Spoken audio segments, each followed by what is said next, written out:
3 months in the making. We finally made it. Dear Boss Tales presents Gem State Stories. It starts now.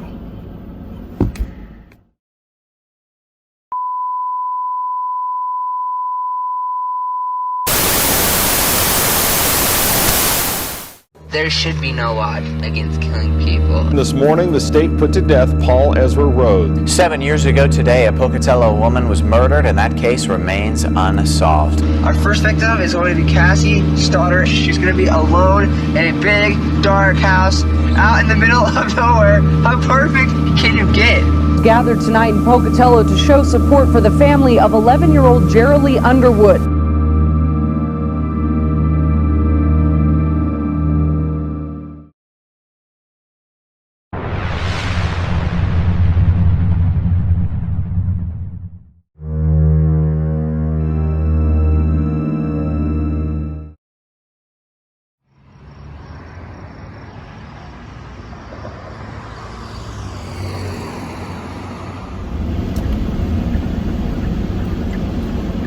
Wow.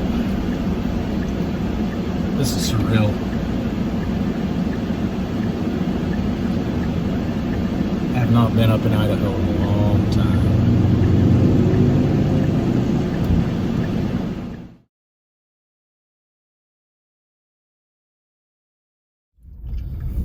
So today's case is the case of an 11-year-old girl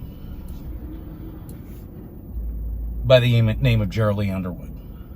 This case happened at the start of my junior year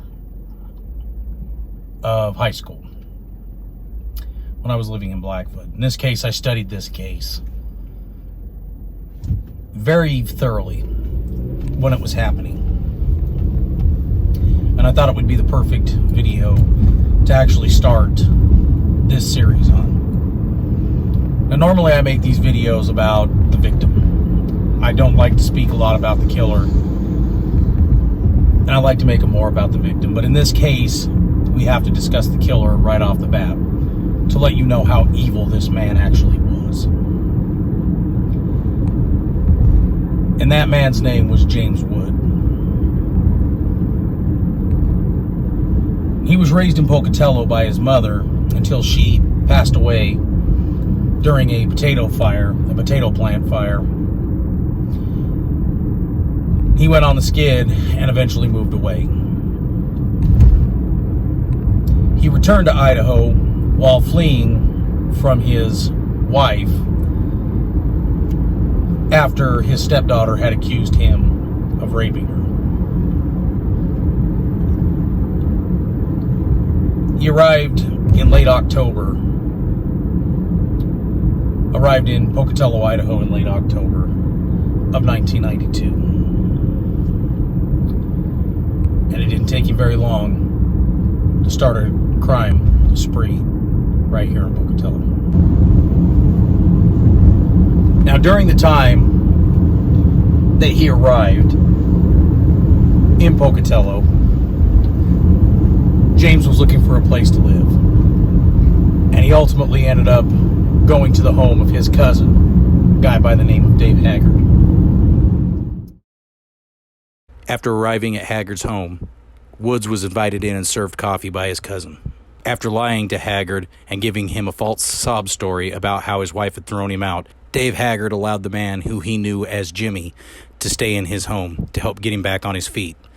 He was not aware of what James Woods was capable of. Now on November 28th, just a short time after arriving, James Wood was stalking outside of a Pizza Hut on Yellowstone Avenue. And he chose a victim. Young woman by the name of Beth, who had taken her younger 2-year-old sister to the family vehicle to strap her in. Wood put a gun to her, forced her and the younger sister into the car. drove to a secluded spot. And while the 2-year-old sister slept in the back seat, he sexually assaulted Beth. So in 93, that was a Pizza Hut. Now an Abracadabra's, which, from what I understand, is an up-and-coming restaurant franchise here in Idaho. But in 93, that was a Pizza Hut. And this is the Pizza Hut where James Wood kidnapped the 15-year-old girl and her 2-year-old sister before driving them off. Now, after he finished sexually assaulting Beth Edwards, Woods had her get down on her hands and knees. Now, initially, he told police that he planned to kill her, but the gun jammed. And to him, this was a sign from God that he wasn't supposed to do that. Like God really had anything to do with what he did prior. So instead, he drove back into town and decided he was going to drop her off at an elementary school. And he told her to wait 5 minutes and then start walking back to the Pizza Hut. And the car would be waiting for her there. And true to his word, he dropped her off at a school named Syringa Elementary School. So after he sexually assaulted the 15-year-old, now what he claims is he's saying that he was going to actually kill her, but the gun jammed. He saw that as a sign of God, so he brought her and her little sister, her little 2-year-old sister, back here and dropped them here at Syringa Elementary. And then parked the car down that road before fleeing on foot. This was just a few months before Jeralee was kidnapped and ultimately murdered. Right here, Syringa Elementary. After dropping 15-year-old Beth Edwards and her 2-year-old sister, Victoria Edwards, off at Syringa Elementary, Wood drove the family vehicle back to the Pizza Hut located on Yellowstone Avenue, where he dropped it off, the same restaurant where he had kidnapped the girls just a few hours earlier. Beth picked up her little sister Victoria and proceeded to carry her the nearly 1-mile trek back to the restaurant. Upon arrival, Beth contacted her mom, who was able to hitch a ride back over to the restaurant, where she picked up her daughters and the vehicle. Not knowing any better, Beth's mom drove the girls home and allowed Beth to take a shower, washing away crucial evidence before contacting the police to report both the abduction and the rape. He dropped the car off at that Pizza Hut and fled. Got back in his truck and fled. Like a coward.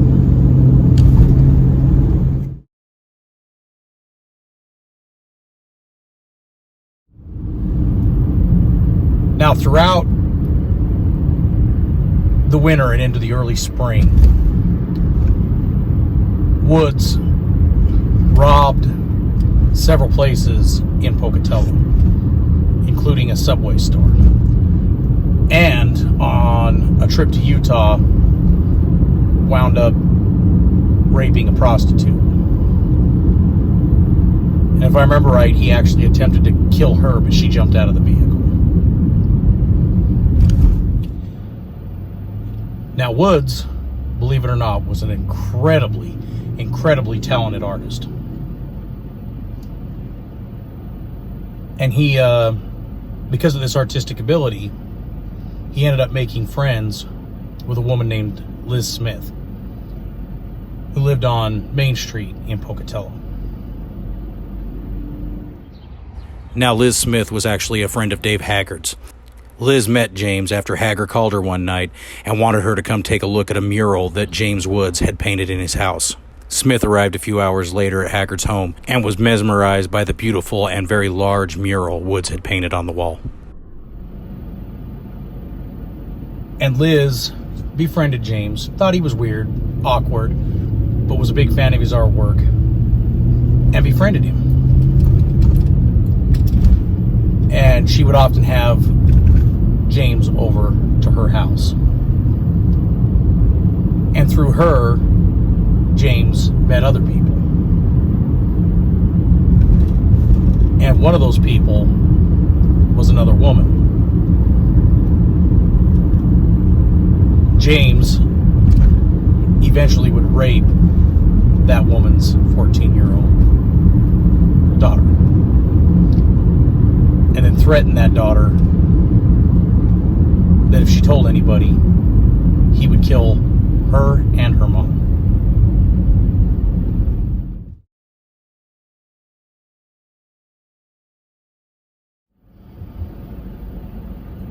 On June 29th,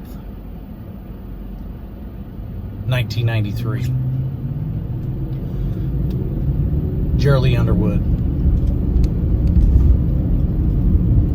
who lived only a block and a half away from Liz Smith,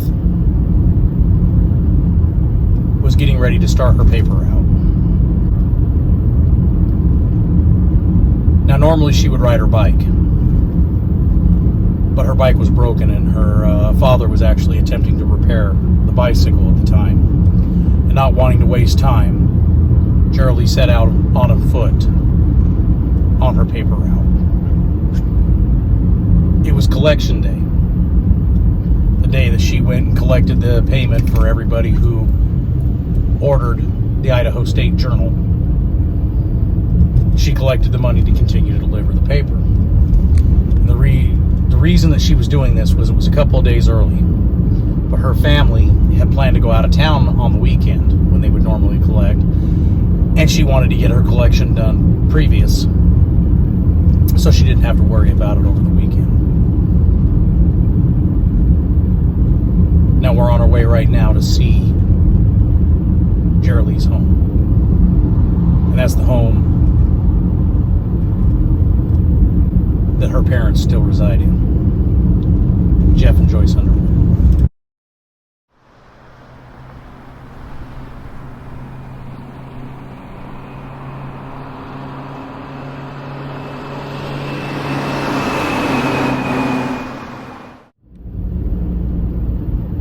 So after collecting several houses along her paper route, Jeralee made her way to 718 Main Street, which is the home of Liz Smith. As she knocked on the door, Liz opened the door and saw it was Jeralee and invited her in. When Jeralee told her that she needed to collect, Liz went to get her checkbook. Sitting on the couch in the front room was James Wood. Now, Wood made small talk with Jeralee, complimenting her, saying things like, "Oh, you're such a responsible girl. You're going to grow up to be president of the United States." Well, according to witnesses, Jeralee didn't seem impressed by this. She kind of rolled her eyes and gave him a fake smile. Liz wrote Jeralee a check for the collection, thanked her for coming by, and escorted her out of the house. Jeralee left and went out and turned towards Carter Street. James waited only a few minutes and then said he needed to run to the bank to get some money, or volunteered to get food or something, I don't remember what it was, and quickly left the house. He caught up with Jeralee Underwood on the corner of Main and Carter. After exiting Liz Smith's home, James Woods entered his vehicle and drove roughly 75 feet to the corner of Carter and Main. Here he encountered Jeralee Underwood. He pulled his car alongside her, got out, and approached her. He told Jeralee the check that Liz had written was not going to clear, and he requested the check back, stating he would give her cash in exchange. As Jeralee reached into her backpack, he grabbed her, forced her into the car, and sped away at a high rate of speed towards the I-15. Now, after abducting Jeralee, he immediately drove onto the freeway, onto the I-15, and headed southbound towards the Utah border. He stopped in Preston area.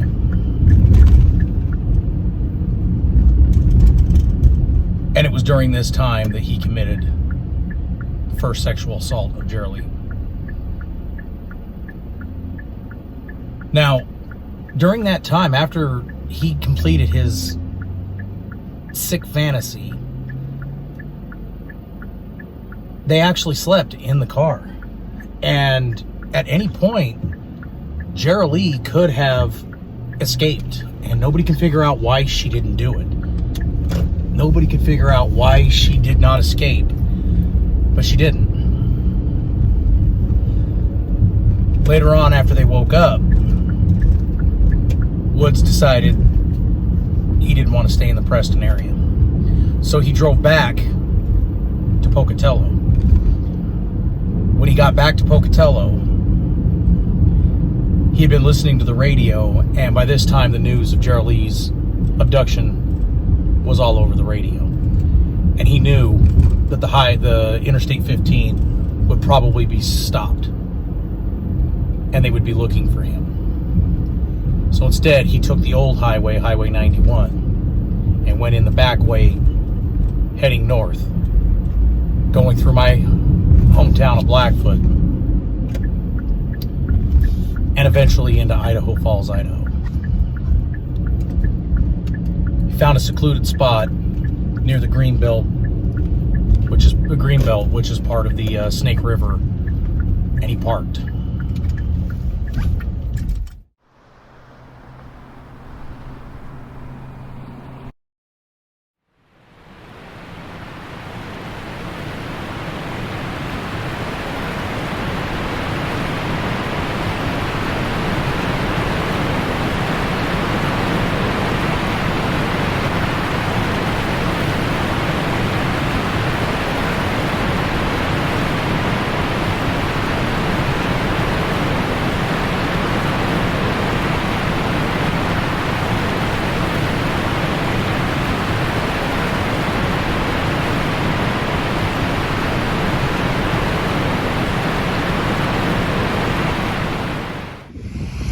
So this area right here is where James Wood brought Jeralee after driving the old highway through Blackfoot and Pocatello to avoid his car being recognized by authorities.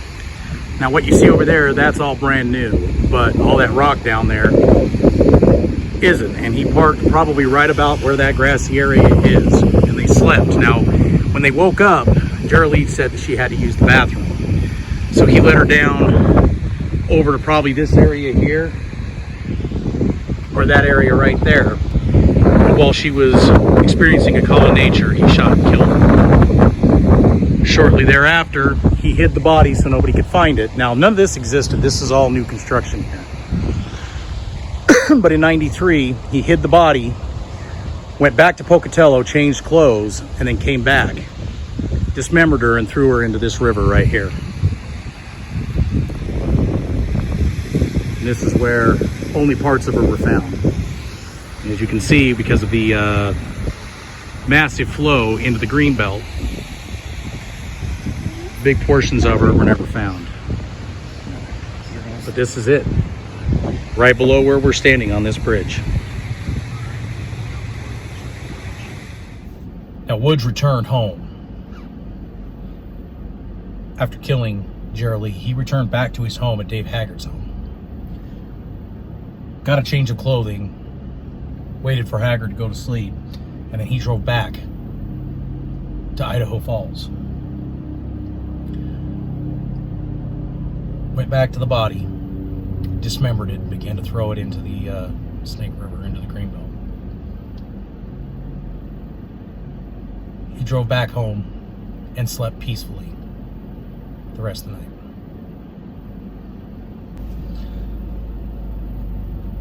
Now, during all this time, Wood had made a mistake. He had abducted Jeralee in broad daylight. and many witnesses saw the abduction occur. And they'd actually called Jeff and Joyce Underwood, Jeralee's parents. The police were contacted, and immediately a search began. A description of the vehicle, and I even believe the license plate, was run. And as the story broke, and the fact that Wood never returned to Liz Smith's that night, they immediately contacted Dave Haggard, James' cousin, where he was staying. And they all contacted the police.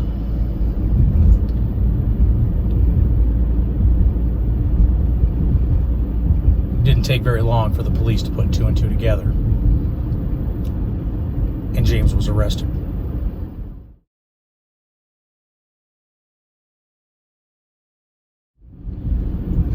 Now, James initially told Detective Scott Shaw, who was the lead detective on the disappearance,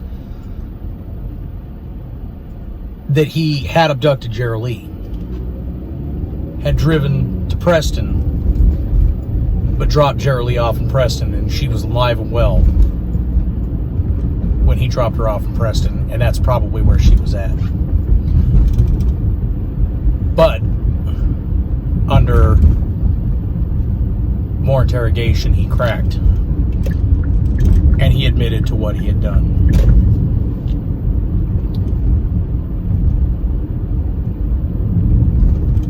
Detective Shaw officially closed the case at that point. Her parents were notified.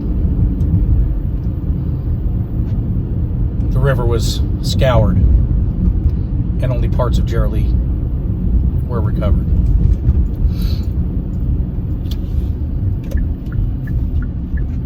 Pocatello community was shocked, but as usual, they came together and they formed a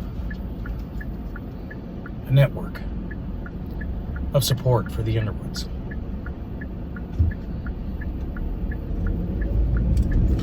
James was going to be put on trial, but he immediately pled guilty. And during the sentencing phase, several people got to testify. James claimed that he had become a born-again Christian in a matter of a couple of days, and even praised the witnesses for coming out and testifying against him.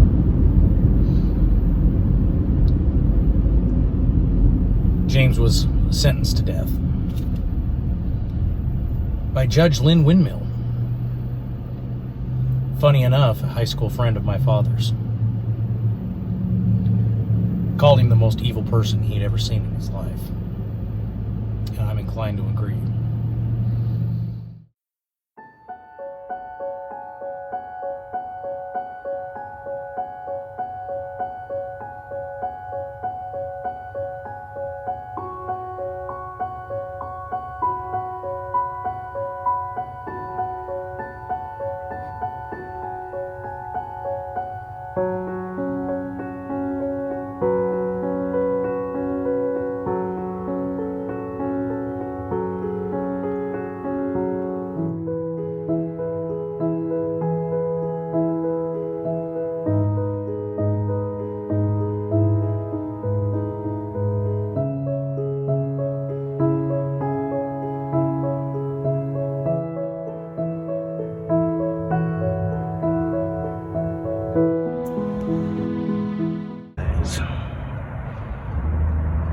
Young Jeralee Underwood,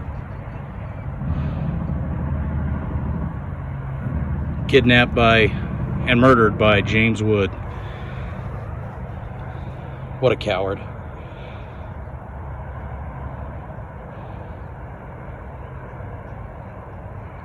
Now, I was junior in high school when this happened. I remember it being all over the news. This was really sad. They caught up with him and caught him 2 days later. Beautiful young girl that had her whole life in front of her, kidnapped and murdered by a monster. As a father of 2 daughters, no police force or protective custody would stop me from hunting down and destroying the man that did that to one of my daughters. I'll tell you that right now. Rest in peace, sweetheart.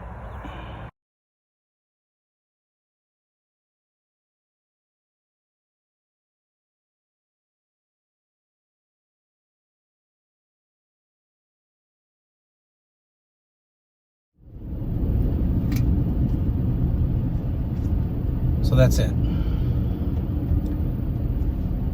It's the very sad and shocking death of Jeralee Underwood, along with the rape of Beth Edwards